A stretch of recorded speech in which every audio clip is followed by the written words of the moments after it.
Let's start creating our relative layout.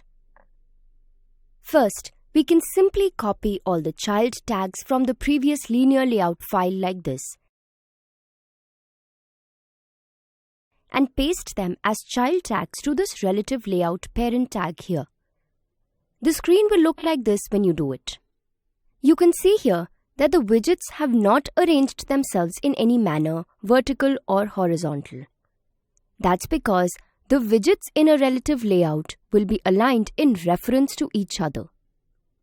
Now this means that we need to tell specifically that this image view should come in the center of the screen or below the heading text view, etc. Right? To do this, we will need to give some names to these views. Because there are multiple text views here, and there may be a scenario where there are multiple images or multiple buttons on the screen.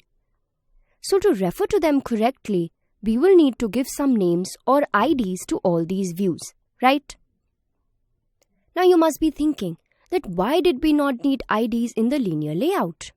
Well, that's because there, the views were all arranged one below the other, since we had set the orientation of the linear layout as vertical.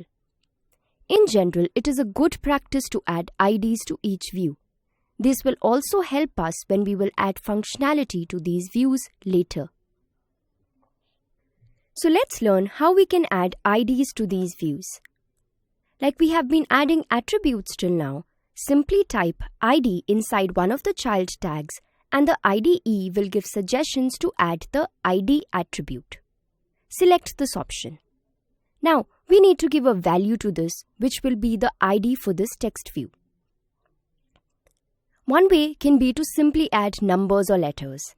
But we won't remember which tag had which number, right? So we need to add some names that will help us identify these views, not just now, but later as well. But first, let's look at the format for adding an ID name. First, we start with the @ sign. Then we write the plus sign, which represents the addition of a new view. The word ID and then slash, and then we type the name. Now, for naming, we start by using short forms for the type of view it is. Since this is a text view, we will write TXT here. Then we will finally give it a meaningful name. Since this text is the header for the layout, let's give it the name TXT Layout Header.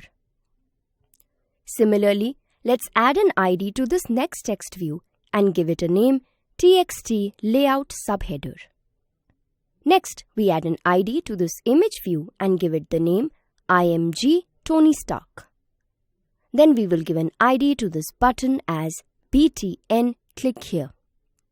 And finally, we give the ID to the edit text view as ET Name. We have added IDs to all these views.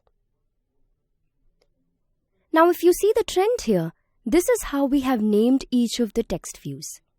We have first written the short form for each type of view, such as TXT for text view, IMG for image view, BTN for button, and ET for edit text. Also, notice that the first letter for each ID name is a small letter. The following words start with a capital letter. Then, we have given the purpose or function of each view. Make sure you follow this convention while giving IDs to the views, since it helps us identify the views easily. This is true especially when your project has a lot of files, and then it will become difficult to differentiate between the views if you do not give them proper names. It will also help us write better and faster code. So we have learned how to give proper IDs to the views. In the next video, we will learn how to arrange them in the layout.